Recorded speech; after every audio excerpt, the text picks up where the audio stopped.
Daniel! Daniel! Daniel, arrête-toi!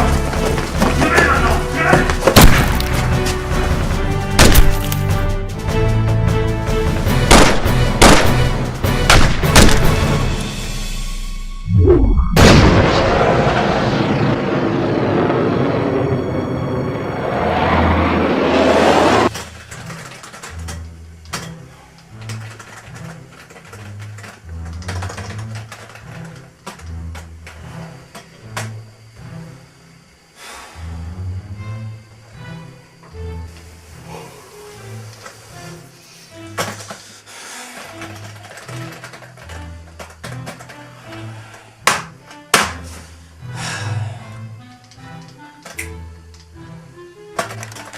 Daniel entendit la déflagration du revolver,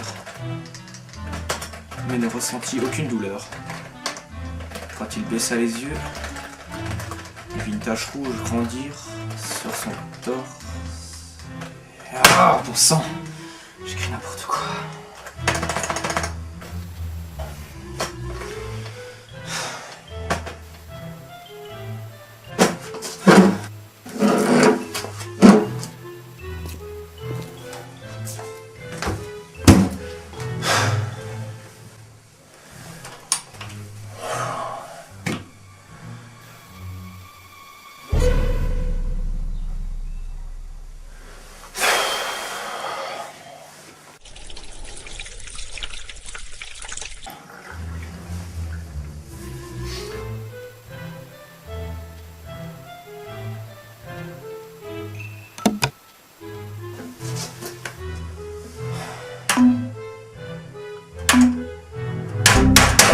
Putain!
Oh.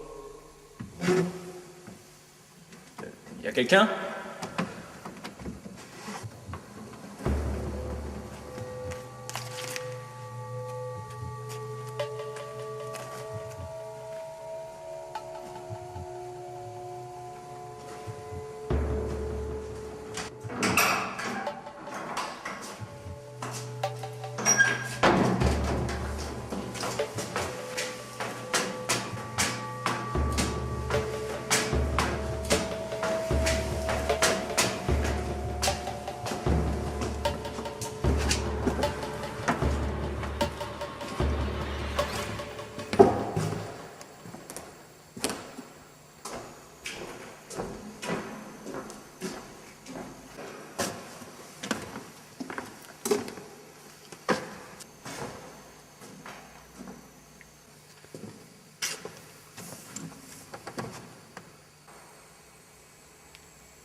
Bonjour, père.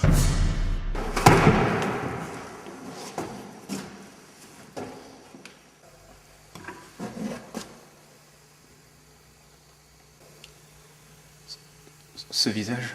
Mais qui êtes-vous? Quoi? Tu ne reconnais plus ton propre fils? Je n'ai pas de fils. Bien sûr que si, père. Tu as un fils. Tu en as même une dizaine. Tu as aussi des filles. Simplement, tu ne veux pas admettre leur existence. C'est pour ça que je suis là. Pour te parler de nous et de ce que tu nous as fait.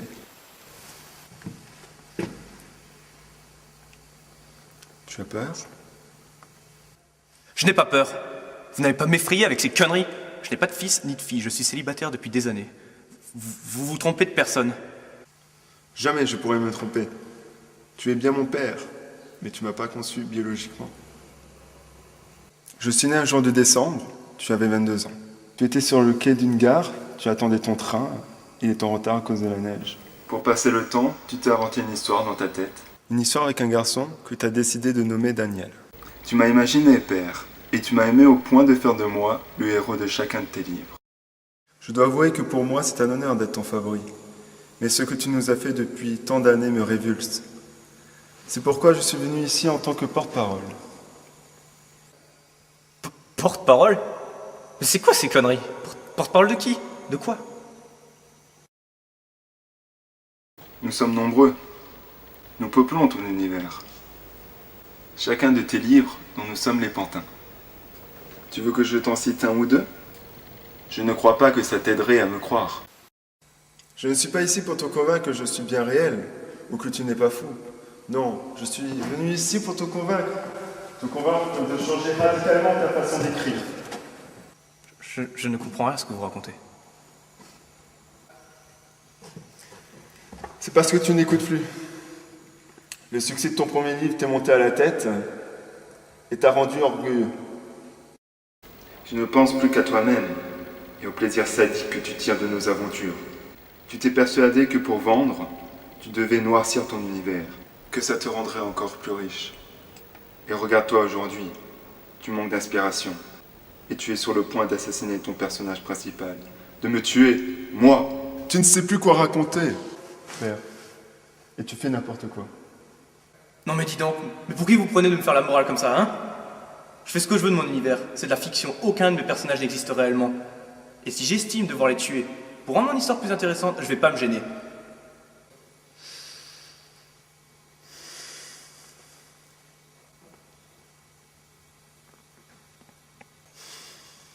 Tu as tellement changé.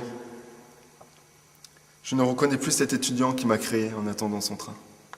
Tu es rongé par ton avidité, par ce désir d'amasser toujours plus d'argent. Autrefois, tu étais un écrivain talentueux, doté d'un vocabulaire riche. Tu avais toujours des idées lumineuses. Ton talent s'est consumé dans ton orgueil.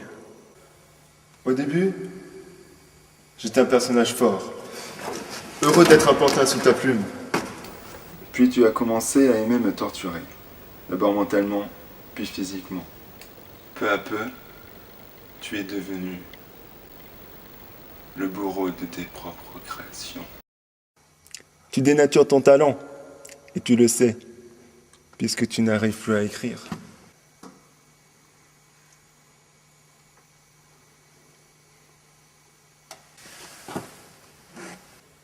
S'il te faut des preuves, je peux te montrer mon dos. Il porte encore les marques de flagellation du 3e tome.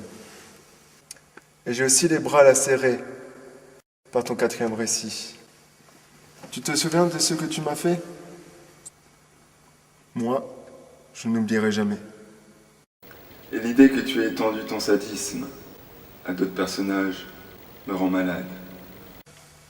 Je ne peux plus l'accepter, père. Il faut que tu arrêtes maintenant, sinon tu vas tous nous détruire. Nous ne sommes pas de la fiction comme tu dis. Nous existons réellement. Et nous avons le droit de couper nos fils de marionnettes si tu nous fais trop souffrir.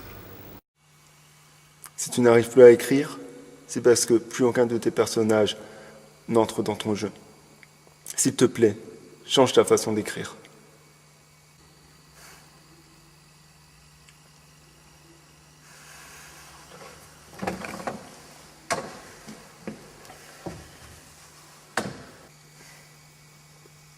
comment pourrais-je changer ce style alors qu'il a fait ma fortune? Ton premier récit avait surpris les lecteurs par son originalité. C'est pas ton sadisme qui a fait ta fortune, mais ton esprit ingénieux. C'est avec nous, tes enfants, que tu es devenu célèbre. Et non pas en nous torturant. Ce nouveau livre que tu écris, efface-le et recommence-le ensuite. Cherche en toi l'essence du récit. Place les rouages comme tu le faisais avant.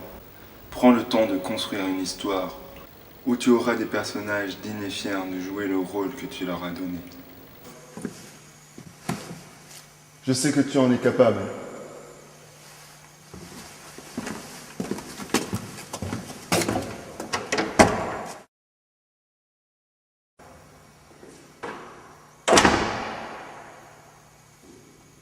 Attendez!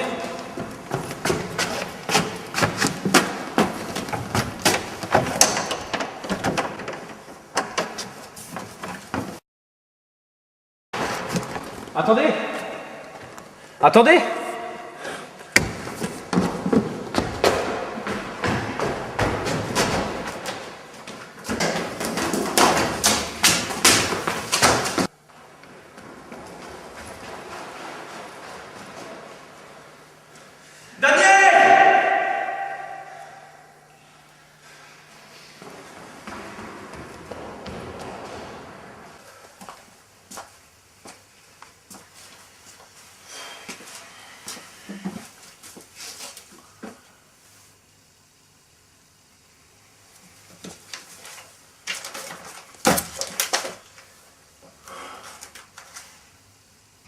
Cherche en toi l'essence du récit. Place les rouages comme tu le faisais avant. Prends le temps de construire une histoire où tu auras des personnages dignes et fiers de jouer le rôle que tu leur as donné. Je sais que tu en es capable.